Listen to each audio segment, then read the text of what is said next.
ಅದು ಇಲ್ಲ. ಈಗ ಹಿಂದೂ ಜಪ ಅಂತಲ್ಲ, ಶಿವರಾತ್ರಿ ದಿನ ಶಿವನ ನೆನೆಸ್ತಾನೆ ರೈಮ್ ನೆನೆಸೋಕ್ಕಾಗ್ತದ? ಶಿವನ ನೆನೆಸಿದ್ದಾರೆ, ಸರಿ ಇದೆ. ಈಗ ಹಿಂದೂಗಳಾಗಿ ಹುಟ್ಟಿ ಹಿಂದೂಗಳ ಪರವಾಗಿ ಮಾತಾಡ್ತಾರೆ ಅಂದರೆ ಅದು ಏನೊಂದು ಮಾತು ತಪ್ಪು. ಅದೆಲ್ಲ ಸೀನಿಯರ್ಸ್ಗಳು ಸುಮ್ಮನೆ ರಾಜಕೀಯ ಬೆಳೆಗಳು ಬೇಯಿಸ್ಕೊಳ್ಳೋಕೆ ರಾಜಣ್ಣವ್ರು ಮಾತಾಡ್ಬೋದು ಏನಾದ್ರು. ನಾನು ಹೈಕಮಾಂಡ್ ಮನವಿ ಮಾಡ್ತೀನಿ, ಫಸ್ಟು ರಾಜಣ್ಣ ಬಾಯಿ ಮುಚ್ಚಿಸ್ಬೇಕು. ಯಾಕಪ್ಪ ಅಂದರೆ ನಮ್ಮ ಸರ್ಕಾರಕ್ಕೂ ಆಮೇಲೆ ನಮ್ಮ ಪಕ್ಷಕ್ಕೂ ಮುಜುಗರ ಆಗ್ತದೆ. ಏನು ಯಾರ ಅವಶ್ಯಕತೆ ಇಲ್ಲ ಪಕ್ಷಕ್ಕೆ. ರಾಜಣ್ಣ ಮೇಲೆ ಕ್ರಮ ತಗೊಳ್ಳೇಬೇಕು ಅಂತ ನಾನು ಒತ್ತಾಯ ಮಾಡ್ತೀನಿ ಹೈಕಮಾಂಡ್ಗೆ.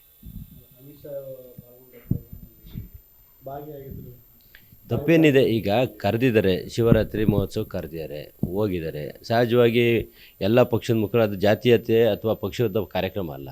BJP ಪಕ್ಷದ ಕಾರ್ಯಕ್ರಮದಾಗ ಹೋದರೆ ತಪ್ಪು. ಇದು ಒಂದು ರಾಷ್ಟ್ರೀಯ ಹಬ್ಬ, ಎಲ್ಲರೂ ಶಿವರಾತ್ರಿ ಹಿಂದೂಗಳ ಹಬ್ಬ. ಅದೇ ರೀತಿ BJPಯಿಂದ ಅವ್ರನ್ನ ಕರೆದಿದ್ದಾರೆ, ಕಾಂಗ್ರೆಸ್ಸಿಂದ ನಮ್ಮ ಲೀಡರ್ ಕರೆದಿದ್ದಾರೆ, ಹೋಗಿದ್ದಾರೆ. ತಪ್ಪೇನಿದೆ? ನಾನು ಕರೆದು ನಾನು ಹೋಗ್ತೀನಿ, ನಾನೇನು ಹೋಗಲ್ಲ ಅಂತೀನಿ, ಅದ್ರಾಗೇನಿಲ್ಲ. ನಾವೇನು ಹಿಂದೂಗಳಲ್ವಾ? ಹಿಂದೂಗಳು ಶಿವರಾತ್ರಿ ಮಾಡ್ದಾನೆ ಯಾರು ಮಾಡ್ತಾರೆ? ಕ್ರೈಸ್ತರು ಮಾಡ್ತಾರಾ? ನಾವು ಮಾಡಿದ್ದೀವಿ, ತಪ್ಪೇನಿಲ್ಲ.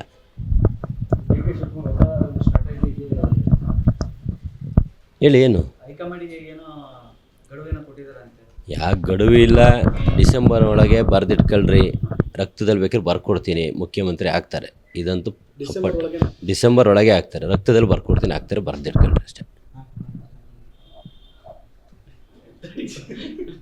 ನೀವೇ ಗಪ್ ಚುಪ್ಪ ಆಗ್ಬಿಟ್ರಲ್ಲ.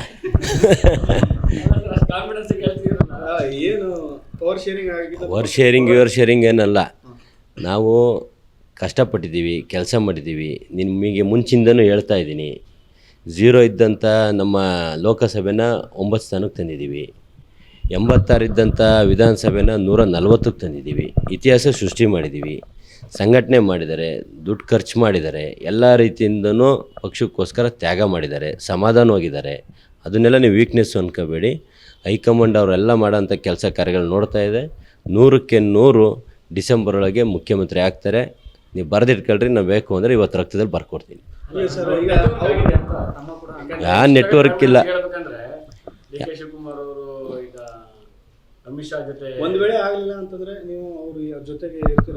ಯಾವಾಗಲೂ ಅವ್ರ ಜೊತೆಗೆ ಇರ್ತೀವಿ. ಅವ್ರು ಎಲ್ಲಿರ್ತಾರೆ ಅಲ್ಲಿ ನಾವು. ಅವ್ರು ಯಾವ ನಿರ್ಧಾರ ತಗೊಂತ ಆ ನಿರ್ಧಾರಕ್ಕೆ ಬದ್ಧ. ಅವ್ರಿಗೆ ನ್ಯಾಯ ಕೊಡಲಿಲ್ಲ ಅಂದರೆ ನಾವೆಲ್ಲ ಕಾಂಗ್ರೆಸ್ ಪಕ್ಷದಲ್ಲಿದ್ದು ವೇಸ್ಟು. ಯಾಕೆಂದರೆ ಅವರ ಒಂದು ಸಿದ್ಧಾಂತ, ಅವರ ಒಂದು ಸಂಘಟನೆ, ಅವರೊಂದು ಪರಿಶ್ರಮದಿಂದ ಇವತ್ತೆಲ್ಲ ನಾವು ಹೊಸ್ದಾಗಿ ಆಯ್ಕೆ ಆಗಿದ್ದೀವಿ. ಒಂದು 75-80 ಜನ ಇದ್ದೀವಿ ಹೊಸ್ದಾಗಿ ಆಯ್ಕೆ ಆಗಿರೋರು. ಅವ್ರ ಪರಿಶ್ರಮ ಇದೆ, ಅವ್ರ ಅವಶ್ಯಕತೆ ಇದೆ. ಪಾರ್ಟಿ ಮಾಡೇ ಮಾಡುತ್ತೆ, ಅಚಲವಾದ ನಂಬಿಕೆ ಇದೆ. ಡಿಸೆಂಬರ್ ಒಳಗೆ ಮುಖ್ಯಮಂತ್ರಿ ಆಗ್ತಾರೆ.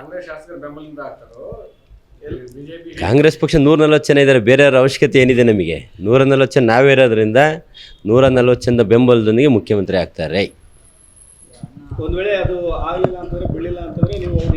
ಆಗಲಿಲ್ಲ ಅನ್ನೋ ಮಾತೇ ಬೇಡ. ಬಿ ಪಾಸಿಟಿವ್, ಥಿಂಕ್ ಪಾಸಿಟಿವ್ ಅನ್ನೋರು ನಾವು, ನಮ್ಮ ಸಾಹೇಬರು. 100ಕ್ಕೆ 100 ಡಿಸೆಂಬರ್ ಒಳಗೆ ಮುಖ್ಯಮಂತ್ರಿ ಆಗ್ತೀವಿ. ಅದೇ ಯಾಕ್ರಿ ಕೊಡೋದು? ಅದು ಹಕ್ಕದು, ನಮ್ಮ ಹಕ್ಕು. ಅದನ್ನು ನಾವು ಕೇಳ್ತೀವಿ, ಕೊಡ್ತಾರೆ. ಹೈಕಮಾಂಡು ಸಹ ನಮ್ಮ ಒಂದು ಪರಿಶ್ರಮನ ಪರಿಗಣನೆ ತಗೊಂತದೆ. ಇವ್ರು ಯಾರ್ಯಾರು ಏನೇನೋ ಮಾತಾಡ್ತಾರೆ, ಅವ್ರು ಆಗ್ತಾರೆ ಅನ್ನೋದು ಗೊತ್ತಾಗಿ ಇವರೆಲ್ಲ ಮಾತಾಡ್ತಿರೋದು. ಏನು ಡಿಸೆಂಬರಿಗೆ ತಗೊಂಡ್ರು ಅಂದರೆ ಮುಂದಿನ 5 ವರ್ಷನೂ ಸೇರಿ ಆಡಳಿತ ಮಾಡ್ತಾರೆ. ಅಲ್ಲಿ ಹೆಚ್ಚಿಗೆ 7 ವರ್ಷ CM ಆಗ್ತಾರೆ ಕಂಟಿನ್ಯೂ.